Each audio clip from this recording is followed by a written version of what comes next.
नमस्कार, आप देख रहे हैं एनबी न्यूज और मैं हूं आपके साथ योगेश पांडे। स्वागत है आपका उत्तराखंड के इस खास बुलेटिन में।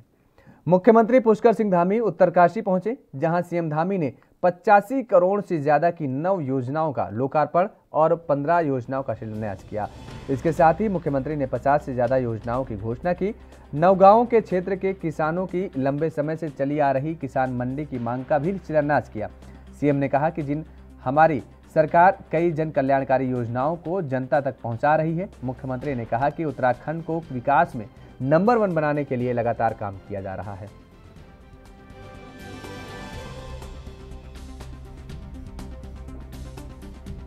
में वहाँ पर इतनी बड़ी बागवानी का क्षेत्र है, वहाँ पर उसका भी शिलान्यास किया है और यहाँ पर भी शिलान्यास मंडी स्थल का निर्माण कार्य किया जाएगा। और निकट भविष्य में हम इस क्षेत्र में रवाई जौनसार जो हमारा क्षेत्र है, इस क्षेत्र को आगे बढ़ाने के लिए फलों और बागवानी के क्षेत्र में हमारी सरकार यहाँ पर जो है हर तरीके से कि ये क्षेत्र बागवानी के क्षेत्र में, उद्यान के क्षेत्र में आगे बढ़े, उसके लिए काम करेगा। इस क्षेत्र के विकास के लिए जो जरूरी चीजें होंगी उसको लगातार हम लोग। उत्तराखंड के शिक्षा मंत्री अरविंद पांडे ने अटल उत्कृष्ट 135 विद्यालयों की दूसरी सूची जारी की है। राज्य में पहले से भी 189 अटल उत्कृष्ट विद्यालय पहले से चल रहे हैं। विधानसभा के अपने कक्ष में पत्रकारों से बात करते हुए कहा कि अटल उत्कृष्ट विद्यालयों में लोगों की रुझान बढ़ा है और कई अटल उत्कृष्ट विद्यालयों में सीट खाली नहीं है, बोर्ड भी लगाना पड़ा है। उत्तराखंड में सीबीएसई बोर्ड से मान्यता प्राप्त और आधुनिक शिक्षा देने के लिए अटल उत्कृष्ट विद्यालयों की शुरुआत की गई है। जहां हर साल सरकारी विद्यालयों में छात्रों की संख्या घटती रहती थी, वहीं अटल उत्कृष्ट विद्यालय के कारण सरकारी स्कूलों में एक साल में 56,172 छात्रों की बढ़ोतरी हुई है। शिक्षा मंत्री ने यह भी कहा कि इन विद्यालयों में जल्द ही अस्थायी नियुक्ति की जाएगी और अभी इन स्कूलों में गेस्ट टीचर के द्वारा बच्चों को शिक्षा दिया जा रहा है। शिक्षा मंत्री ने यह भी कहा कि इस विद्यालय के कारण बहुत सारे लोग जो गांव को छोड़कर अपने बच्चों को पढ़ाने के लिए शहरों में पलायन कर रहे थे, अब वह भी अपने बच्चों को एडमिशन अटल उत्कृष्ट विद्यालय में करा रहे हैं।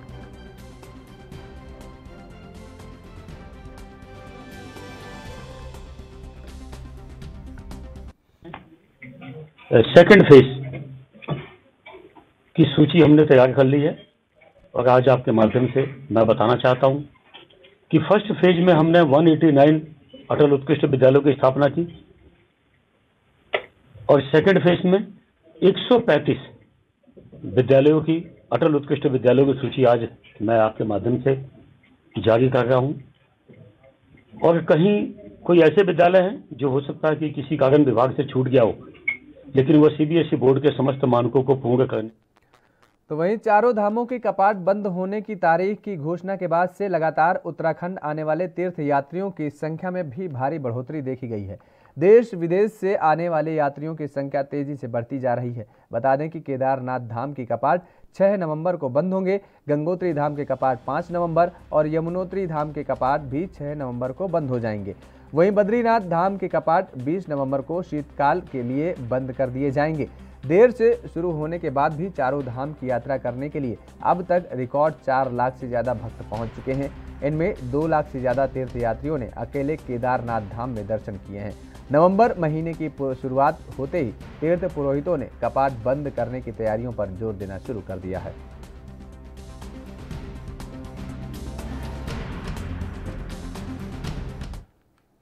उत्तराखंड विधानसभा 2022 के चुनाव की तैयारी को लेकर सभी पार्टियों ने अपनी तैयारी शुरू कर दी है और बीजेपी और कांग्रेस के बीच आम आदमी पार्टी ने भी उत्तराखंड में अपनी पैठ बनानी शुरू कर दी है।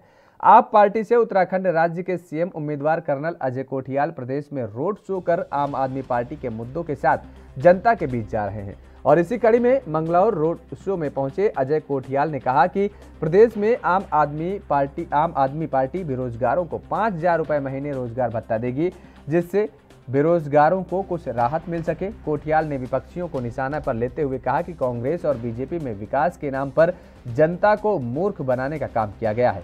दोनों पार्टियों से त्रस्त जनता अब विकल्प ढूंढ रही है और वो विकल्प आम आदमी पार्टी है।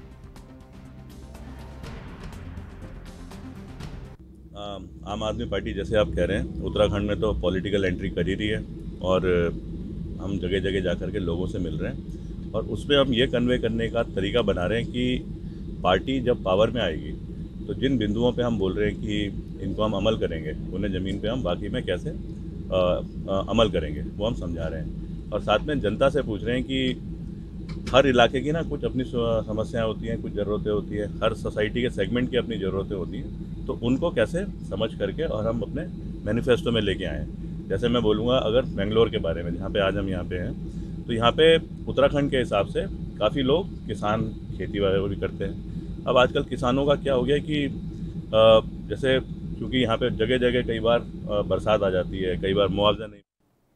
और खबर देहरादून से है, जहां पूर्व कांग्रेस प्रदेश अध्यक्ष और पूर्व मंत्री यशपाल आर्य के दून आगमन पर कांग्रेस ने भव्य स्वागत किया गया। इस मौके पर पार्टी के तमाम दिग्गज नेता मौजूद रहे। 2017 के विधानसभा चुनाव से पहले यशपाल आर्य ने कांग्रेस छोड़कर बीजेपी का दामन थाम लिया था। आर्य प्रदेश कांग्रेस के अध्यक्ष पद पर 2 कार्यकाल पूरा कर चुके हैं। यशपाल आर्य अपने बेटे विधायक संजीव आर्य के साथ कांग्रेस में वापसी कर चुके हैं। प्रदेश कांग्रेस मुख्यालय में करीब 5 साल बाद आज पूर्व प्रदेश अध्यक्ष व पूर्व मंत्री यशपाल आर्य का भव्य स्वागत किया गया। वहीं लालचंद्र शर्मा यशपाल आर्य के स्वागत में कांग्रेस भवन में मौजूद लालचंद्र शर्मा से पूछा गया कि क्या यशपाल मुख्यमंत्री पद के दावेदार हो सकते हैं, तो इस पर उन्होंने कहा कि भाजपा यशपाल आर्य के घर वापसी से डरी हुई है और यह तय करना पार्टी का काम है।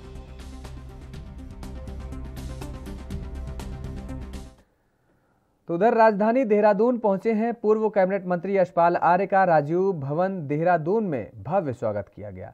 इस दौरान कांग्रेस के कार्यकर्ताओं ने आतिशबाजी कर एक दूसरे को मिठाई खिलाकर उनका स्वागत किया। वहीं कांग्रेस में शामिल हुए यशपाल आर्य ने खुशी जताते हुए एएनबी न्यूज संवाददाता हरीश खनेरा से खास बातचीत की है। साथ बातचीत करने के लिए समय यशपाल आर्य हैं, जिन्होंने आज कांग्रेस में विधिवत रूप से अपनी वापसी की है। उनसे जानते हैं कि किस तरह का माहौल इस समय दिख रहा है। काफी खुश नजर आ रहे हैं यशपाल आर्य। आप आज कांग्रेस में वापसी आपकी हुई है, किस तरह से देखते हैं आप? आज कांग्रेस में आपकी वापसी हुई है, किस तरह से देखते हैं? आज वापसी तो मेरी पहले हो गई है। आज तो अब यहाँ मंदिर में आया हूँ। विधिवत तरीके से आपने वापसी आज हुई है। देखिए, बहुत मेरे लिए एक बहुत ही खुशी का दिन है और मैं जिनको अपने शब्दों में बयान नहीं कर सकता हूँ।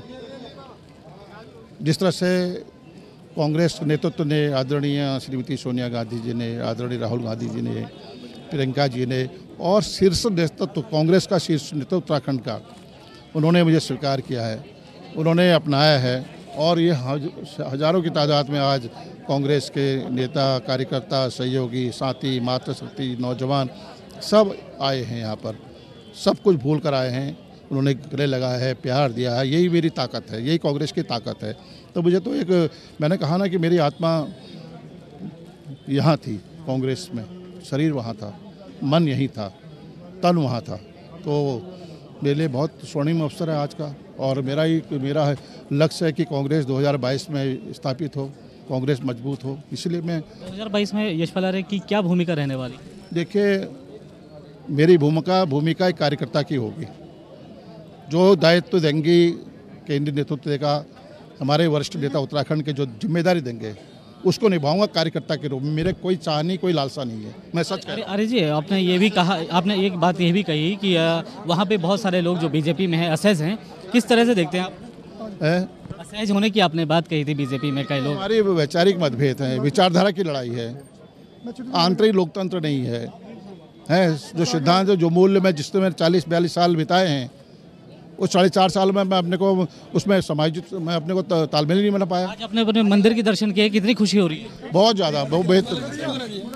तो ये था हमारे साथ बातचीत करने के लिए यशपाल आर्य, जिन्होंने कहा कि उनको काफ़ी अच्छा लग रहा है और 2022 के चुनाव में वो अपनी भूमिका जो है वो एक कार्यकर्ता के तौर पर रहेंगे। अपने सहयोगी रमन जायसवाल के साथ हरीश खन्ना, एएनबी न्यूज़ देहरादून। फिलहाल वक्त हो चला एक छोटे से ब्रेक का। ब्रेक के बाद फौरन हाजिर होते हैं।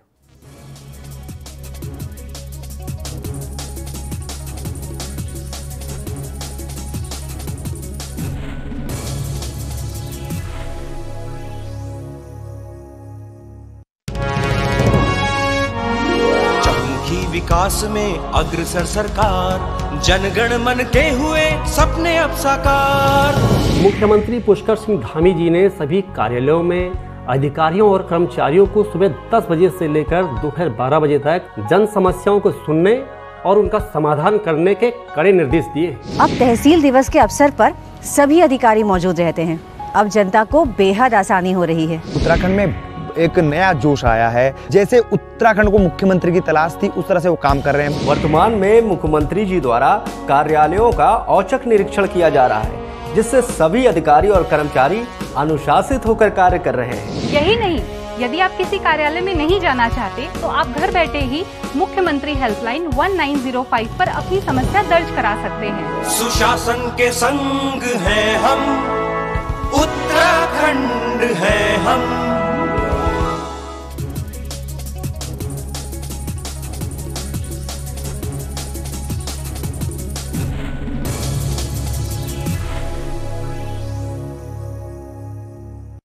ब्रेक के बाद एक बार फिर आप सभी का स्वागत है। खबरों में आगे बढ़ेंगे।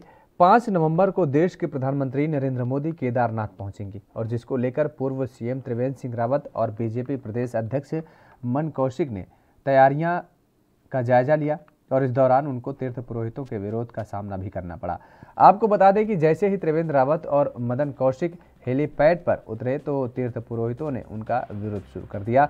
वहीं बीजेपी ने कांग्रेस पर आरोप लगाया है कि कांग्रेस ने तीर्थ पुरोहितों को उकसाया है, जबकि मामले में कांग्रेस का कहना है कि तीर्थ पुरोहित पिछले कई दिनों से देवस्थानम बोर्ड से नाराज चल रहे हैं और इसलिए पांडा पुरोहितों की नाराजगी जायज है। जैसे आपने देखा देवस्थानम बोर्ड को लेकर के हमारे पांडा पुरोहित हकूकदारी पिछले कई महीनों से संघर्षरत हैं। चाहे वो जलती हुई धूप हो, चाहे वो बारिश हो, चाहे वो बर्फ हो, वो संघर्ष करने का काम कर रहे थे, वो भी अर्धनग्न अवस्था में। और इतने मजबूर हो जाते हैं वो, जब प्रदेश की सत्ता में बैठी हुई गूंगी बहरी जो सरकार है वो उनकी बात नहीं सुनती कि उनको प्रधानमंत्री को खून से पत्र लिखना पड़ता है और प्रधानमंत्री जी भी उनके पत्र का रिप्लाई नहीं देते। तो बिल्कुल सही है, भारतीय जनता पार्टी के पूर्व मुख्यमंत्री और मंत्रियों ने जिस तरीके से वहां विरोध झेला है, आने वाले समय में आप देखिएगा नरेंद्र मोदी जी वहां जा रहे हैं, वो भी वैसा ही विरोध झेले। जय बाबा केदारनाथ। आज यहाँ पे केदारनाथ बाबा के दर्शन के लिए पूर्व मुख्यमंत्री त्रिवेंद्र सिंह रावत जी यहाँ पे हेलीपैड पे आए। उससे आगे पुलिया पे आने के बाद केदार सभा के सभी सदस्यगण एवं तीर्थ पुरोहितों ने। खबर देहरादून से है, जहां इंटरनेट सेवाओं के क्षेत्र में उत्तराखंड को एक बड़ी सौगात मिली है। देहरादून के आईटी पार्क में स्थापित किए गए राज्य के पहले इंटरनेट एक्सचेंज का केंद्रीय इलेक्ट्रॉनिक्स एवं सूचना तकनीकी राज्य मंत्री राजीव चंद्रशेखर और राज्यसभा सदस्य व बीजेपी के राष्ट्रीय मीडिया प्रमुख अनिल बलूनी ने वर्चुअली उद्घाटन किया। इसके बाद अब अगला एक्सचेंज नैनीताल में खोला जाएगा। राज्यसभा सांसद अनिल बलूनी ने बीते 4 अक्टूबर को राज्य में इंटरनेट सेवाओं की स्पीड का मसला केंद्रीय इलेक्ट्रॉनिक्स एवं सूचना तकनीकी राज्य मंत्री राजीव चंद्रशेखर के समक्ष रखा था। इंटरनेट सेवाओं के हाई स्पीड के लिए राज्य में इंटरनेट एक्सचेंज स्थापित किए जाए। उत्तराखंड के पहले इंटरनेट एक्सचेंज के उद्घाटन के बाद अब राज्य के हर जिले में एक इंटरनेट एक्सचेंज स्थापित होगा। इससे पर्वतीय और दूर दराज के गांवों में भी इंटरनेट की सुविधा मिल सकेगी। इंटरनेट एक्सचेंज से कई लाभ होंगे। दुर्गम क्षेत्रों में भी सहज रूप से नेट की सुविधा मुहैया हो सकेगी। ऑनलाइन पढ़ाई करने वाले विद्यार्थियों, वर्क फ्रॉम होम से जुड़े युवाओं और सरकारी विभागों, गैर सरकारी संस्थानों को अपने ऑनलाइन कार्यों में सुविधा होगी। उत्तराखंड में कॉल सेंटर्स और बीपीओ संस्थानों की संभावना बढ़ जाएंगी। या एसटीडी कॉल है या लोकल कॉल है, अगर ये जो भी कॉल है, मान लीजिए लोकल कॉल है, तो उसके ऊपर वो नंबर जाके जुड़ता है और फिर वो उस लास्ट 4 डिजिट 6 डिजिट से जो डेस्टिनेशन नंबर है उसके ऊपर जाता है और जो कॉलर है और कॉल्ड पार्टी वो एक दूसरे से बात करती है। इंटरनेट एक्सचेंज भी एक प्लेटफॉर्म है जिसके ऊपर इंटरनेट सर्विस प्रोवाइडर जैसे कि एयरटेल, जियो, BSNL, वोडाफोन, हैथवे, ये लोग जुड़े होते हैं। और दूसरा इसके साथ कंटेंट डिलीवरी नेटवर्क जैसे गूगल, अमेजन, फेसबुक, ये लोग उसके साथ जुड़े होते हैं और साथ में जो डाटा सेंटर्स हैं वो जुड़े होते हैं। इसका मतलब एक ऐसा प्लेटफॉर्म जिसके अंदर ISP जुड़े हैं, जिसके ऊपर content delivery network Google, Amazon, Facebook जुड़े हैं और डाटा सेंटर जुड़े हैं। इससे एडवांटेज क्या होता है कि अगर किसी एक इंटरनेट सब्सक्राइबर को कोई इंफॉर्मेशन चाहिए तो वो इंफॉर्मेशन उसको सीधा इंटरनेट एक्सचेंज से डायरेक्टली मिल जाएगी। पहले खबर देहरादून से है, जहां आजाद हिंद फौज के वीर शहीद सेनानी अमर सिंह केसरी की जयंती के अवसर पर देहरादून के गांधी पार्क में उनकी जयंती काफी धूमधाम से मनाई गई। इस अवसर पर शहीद केसरी चंद समिति के संरक्षक मुन्ना सिंह राणा उपस्थिति रहे और उन्होंने कहा कि जब तक केसरी को न्याय नहीं मिल जाता तब तक हम शांत बैठने वाले नहीं हैं। उन्होंने यह भी कहा कि आजाद हिंद फौज के सेनानियों को आज़ादी के इतने सालों बाद भी न्याय नहीं मिला है, इसके लिए कांग्रेस सरकार जिम्मेदार है। और जब उस मशाल को यहाँ जलाना शुरू किया हमारे नौजवानों ने, तो आज प्रतिमा के रूप में आप गांधी पार्क में देख रहे हैं। इस बात के लिए आप सभी लोग बधाई के पात्र हैं मेरे नौजवान साथियों। फिर एक प्रश्न और उठा कि जब तक अमर शहीद केशवचंद की प्रतिमा दिल्ली में स्थापित नहीं होगी हम चैन की सांस नहीं लेंगे। हम बधाई देना चाहेंगे आपको। पूर्व सरकार जब केंद्र में थी, श्रीमती सुमित्रा महाजन जी हमारी लोकसभा स्पीकर थे, तो साथियों जब वहां पर हमने निवेदन किया, हमने कहा कि अमर शहीद केशवचंद की प्रतिमा लोकसभा के कैंपस में स्थापित की जाए, तो जब हमने निवेदन पत्र दिया उसका लेटर भी आया है मेरे नौजवान साथियों लोकसभा स्पीकर की ओर से कि चूंकि प्रतिमा स्थापित करने के लिए, नई स्टैच्यू स्थापित करने के लिए कमेटी बनी है राज्यसभा लोकसभा से, तो उनको प्रस्तावित किया गया है इस मैटर को, और जब वो पास करेंगे तभी स्थापित हो पाएगी। लेकिन साथियों दुर्भाग्य ये हुआ कि 2 साल कोरोना के काल की वजह से हम स्वयं नहीं जा पाए दिल्ली मेरे नौजवान साथियों, इसीलिए अधूरा है। लेकिन मैं बधाई देना चाहूंगा कि वहां पर दिल्ली के अंदर किसी मार्ग को मैंने देखा सोशल मीडिया में अमर शहीद केशवचंद के नाम से स्थापित किया गया। जिन्होंने भी इसमें प्रयास किया वो बधाई के पात्र है। हरिद्वार के लक्सर उपजिलाधिकारी ने गुड़ बनाने वाले कोल्हुओं के ऊपर एक बड़ी कार्रवाई की है, जिसमें गन्ना पिराई करने वाले 2 कोल्हुओं को तत्काल प्रभाव से बंद कर दिया गया। उच्चाधिकारियों के अग्रिम आदेश आने तक यह चरखी बंद रहेंगी।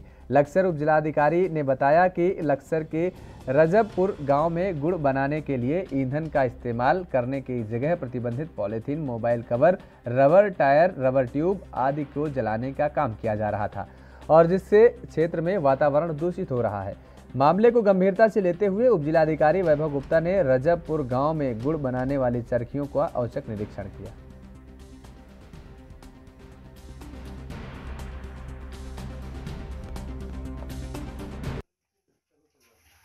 रजबपुर गांव में गुड़ बनाने की जो चरखी चल रही है उनका निरीक्षण किया गया, तो यहाँ पर 2 चरखी जो पाई गई उसमें पॉलीथीन जलाई जा रही है जो कि पूरी तरह प्रतिबंधित है। तो इन दोनों को ही अभी रुकवा दिया गया है और इन पर कार्रवाई की जा रही है और इसमें सक्षम अधिकारी से अनुमति के बाद ही इसको। यहाँ रुकते हैं एक और छोटे से ब्रेक के लिए। ब्रेक के बाद फौरन हाजिर होते हैं।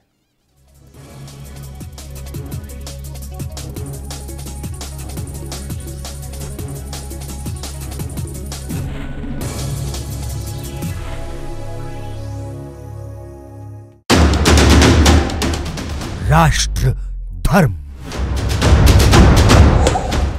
रात 8 बजे सिर्फ ANB न्यूज़ पर।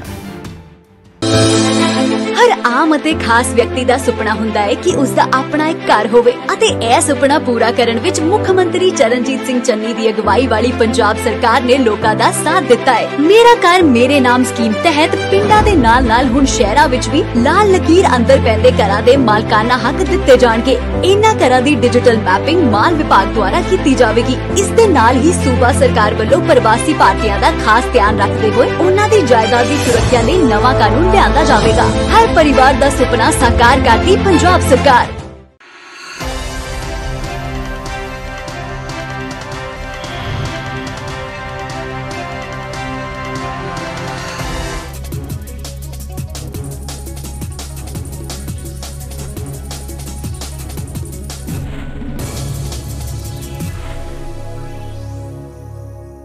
ब्रेक के बाद एक बार फिर आप सभी का स्वागत है। खबरों में आगे बढ़ेंगे। खबर उत्तराखंड के अल्मोड़ा से है, जहां अगस्त महीने से मनरेगा के 10.5 करोड़ रुपए का बजट अभी तक केंद्र सरकार से नहीं मिल पाया है, जिससे जनपद के 1 लाख से ज्यादा मनरेगा श्रमिकों को पारिश्रमिक का भुगतान भी नहीं मिला है।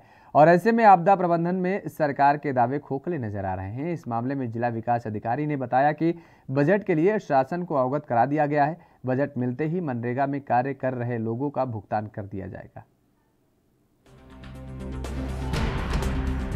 ऐसा है कि विगत वर्षों से लगातार जो श्रमांश था वो लगातार समय समय के अंतराल पर नियमित रूप से मिल रहा था, लेकिन आपकी बात सही है कि 12 अगस्त के बाद श्रमांश में पेमेंट नहीं हुआ है, जिसमें अभी हमारी करीब श्रमांश में ही 6.5 करोड़ की लायबिलिटीज़ हैं। और अगर हम इसमें सामग्री अंश को भी जोड़ दें तो 10.5 करोड़ के आसपास की हमारी अभी लायबिलिटी बन चुकी है। अब इसमें रियलिटी ये है कि जो श्रमांश होता है उसमें सितारगंज में जिला कांग्रेस कमेटी के प्रदेश अध्यक्ष गणेश गोदियाल और जिला अध्यक्ष जितेंद्र शर्मा की सिफारिश पर कांग्रेस पार्टी के प्रति कर्तव्य निष्ठा को देखते हुए डॉक्टर समीर हुसैन को जिला उपाध्यक्ष और यूथ कांग्रेस प्रदेश अध्यक्ष सुमित्र भुल्लर को सिफारिश पर शादाब इदरीसी को प्रदेश संयोजक की जिम्मेदारी सौंपी गई है। वहीं दोनों नवनियुक्त पदाधिकारियों का पूर्व दर्जा राज्य मंत्री हाजी अनवार अहमद समेत सभी पार्टी कार्यकर्ताओं ने फूलमाला पहनाकर स्वागत किया और इसके साथ ही बधाई भी दी। वहीं नवनियुक्त जिला उपाध्यक्ष डॉक्टर समीर हुसैन ने कहा कि कांग्रेस पार्टी ने जिम्मेदारी देकर मान सम्मान दिया है। मैं हमेशा आभारी रहूंगा और पार्टी के लिए पूरी ईमानदारी के साथ काम करूंगा। तो अपने पार्टी के सभी कार्यकर्ताओं को और सारे पदाधिकारियों का बहुत धन्यवाद करना चाहता हूं कि आज मुझे जिला उपाध्यक्ष का पद नियुक्त करके मुझे मान सम्मान दिया और आगे भी इसी तरीके से मैं कांग्रेस के लिए काम करता रहूंगा और मेहनत करूंगा। आगे भी अपने साथ अपने लोगों को जोड़ के कांग्रेस की टीम को बढ़ाऊंगा। जो हमारा कार्यकारिणी का उसका जिले का और यूथ का जो विस्तार किया गया है, इससे मुझे पूरी उम्मीद है कि नौजवान हैं दोनों और दोनों क्या नाम मेहनती हैं और पार्टी के लिए कार्य करते हैं और आगे चलकर ये और दीपावली पर्व जिसे रोशनी का भी पर्व कहा जाता है, वहीं पर्व को लेकर हिंदू धर्म की विशेष आस्था होती है, जिसमें आतिशबाजी और इलेक्ट्रॉनिक दीपमालाओं के साथ मिट्टी के दिए जलाकर रोशनी के साथ पर्व और बड़े हर्षोल्लास और धूमधाम से मनाया जाता है। लेकिन इस बार महंगाई की मार को देखते हुए हल्द्वानी की झुग्गी झोपड़ियों में रहने वाले लोगों ने दीपावली पर्व नहीं मनाने की बात कही है। उनका कहना है कि इस साल दीपावली पर्व पर वह बाजारों से कुछ भी सामान नहीं खरीद पाएंगे। चाहेंगे हम कहाँ से मनाएंगे, जो गुजारी नहीं है सर, कोई मेहनत मजदूरी कहीं दिहाड़ी नहीं लग रही है, ऐसे ही परेशान हो रहे आदमी जी। महंगाई को लेके क्या बोलेंगे? महंगाई तो हो ही रही, महंगाई को क्या बोल रहे हैं, महंगाई जो कुछ थोड़ी सस्ती होनी चाहिए। अच्छा, पुरानी दीपावली और अब की दीपावली में क्या अंतर देखते हैं आप? सर तो बहुत है, अब पिछले साल सही था, अब का और भी ज़्यादा खराब है। लॉकडाउन से ऐसी परेशानी हो गई है। तो आप लोगों की जैसे मेहनत की बात करें, पैसा कमाने के जरिया का बात करें, तो क्या जरिया, किस जरिए से आप पैसा कमाते हैं? रोजगार मिल रहा है आपको? कहाँ मिल रहा है आगे। सेकंड में बेटा, इस बार दीपावली किस प्रकार से मना रहे हो आप? पैसे नहीं है तो किस प्रकार से मनाएंगे? पैसे नहीं मिलते घर से? दीपावली मनाने के लिए घर से पैसे नहीं मिलेंगे? पैसे नहीं है तो कहाँ से पैसे मिलेंगे? हाँ हाँ। क्या कह रहे हैं मम्मी पापा? अभी बात कहेंगे कुछ। पटाखे के लिए पैसे मांग रहे हो? पैसे ही नहीं है तो पटाखे कहाँ से देंगे? आपको पता है घर में पैसे नहीं है? हाँ, हमें तो पता है। पता है? तो दिवाली कैसे मनाओगे जब सब लोग पटाखे फोड़ेंगे तो कैसे करोगे? हल्के फुल्के कह देंगे, अब देख लेंगे। बहुत मुश्किल है जी। हाँ, जब महंगाई में क्या करो जाए, सरकार कर रही है हमारे लिए। हाँ, गरीब लोगन को क्या देख रही है, इतनी महंगाई कर रखी है जी। सरकार दिवाली में कैसे त्योहार मनाते हैं आप लोग, क्या करते हैं? क्या करेंगे, कुछ नहीं हो रहा है। वह तो बात क्या कहते हैं, जो सोई देखो जा रहा हो बनेगा। अच्छा, क्या कहना चाहते हैं, जो पहले से जो दीपावली होती थी और अब की दीपावली में कितना अंतर आ गया? बहुत अंतर है। अब कहा तब तो सही है, तब लॉकडाउन नहीं रहा तो सही है, अब तो बहुत महंगाई है, कहाँ से करेंगे तो। अच्छा, क्या कहेंगे कि रोजगार को लेके क्या कहेंगे, मिल रहा है इसमें रोजगार? क्या मिल रहा है रोजगार? कुछ नहीं मिल रहा है रोजगार, कर आ रही है सरकार। जब पैसा ही नहीं है तो दीपावली कैसे होगी? जब है ही ना पैसा तो करेंगे क्या, वो तो। उधर पिथौरागढ़ जिले के सीमांत क्षेत्र तहसील धारचूला के लगभग 12,000 फीट की ऊंचाई पर स्थित गूंजी में प्रशासन द्वारा 3 दिवसीय शिवोत्सव का आयोजन किया गया। शिवोत्सव के समापन समारोह पर मुख्य अतिथि के रूप में उपस्थित मंत्री अजय भट्ट ने प्रतिभाग किया गया और अपने भ्रमण के दौरान रक्षा राज्य मंत्री द्वारा भारत चीन सीमा पर कैलाश मानसरोवर यात्रा मार्ग का निरीक्षण भी किया गया। राष्ट्रीय एकता दिवस के अवसर पर गुंजी में आयोजित कार्यक्रम में 75 राष्ट्रीय ध्वज भी फहराए गए।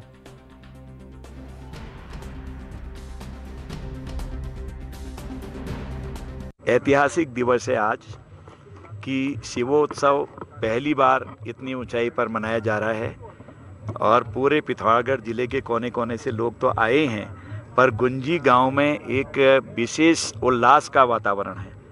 यहाँ के स्थानीय लोग बहुत अच्छी नौकरियों पर हैं, अच्छी पोस्ट पर हैं। आईजी इंटेलिजेंस भी हमारे यहीं के हैं, तो सारे अधिकारीगण भी यहाँ आज दिखाई दे रहे हैं। ये एकता का प्रतीक और शिव महोत्सव पर्यटन को उत्साहित करने के लिए अपने आप में मील का पत्थर साबित होगा। यहाँ के डिस्ट्रिक्ट एडमिनिस्ट्रेशन ने जब मुझसे कहा कि ऐसा करने का विचार है, तो मैंने तत्काल प्रभाव से यहाँ आने का मन बनाया। एक तो यहाँ के सारी सड़कें जो भारत सरकार बना रही है, मोदी जी के नेतृत्व में बन रहा है, जिसके लिए अभी 60 करोड़ रुपए डामरीकरण के लिए यानी ब्लैक टॉप के लिए दिए हैं, उसके कार्य को देखना था। दूसरा, शिव महोत्सव में सम्मिलित होना था और एकता जो दिवस के रूप में आज हम मना रहे हैं, उस पर्व पर यहीं पर सम्मिलित होने के लिए हमने कहा। आज देखिए आप, 75 हमारे राष्ट्रीय ध्वज लगे हैं, 75 जवान वहाँ खड़े थे, सब ने आज यहाँ पर शपथ ली है देश की एकता अखंडता के लिए। इसलिए बहुत अच्छा प्रयास है और मैं मोदी जी को बधाई देता हूँ और उनका आभार प्रकट करता हूँ हिमालय की इस कंदरा से कि जो उन्होंने बोला था वो हो गया है। अब भारतीय लोग अपनी कार से कैलाश मानसरोवर तक बहुत आसानी से जा पाएंगे। कुछ लोग तो अभी से जाने लगे हैं कच्ची सड़क में, लेकिन इसको विधिवत प्रारंभ किया जाएगा, ब्लैक टॉप हो जाएगा तो एक हिस्टोरिकल रोड बनेगी। जिस तरह से नेशनल हमारी NH वगैरह हैं, NHAI हैं, इसी पैटर्न पर ये सड़क बन रही है। ये देखने लायक होगा और पूरे देश को बधाई, मोदी जी का आभार। उत्तराखंड के इस खास बुलेटिन में मेरे साथ फिलहाल इतना ही। देश और दुनिया की तमाम खबरों के लिए आप बने रहिए ARB न्यूज़ के साथ।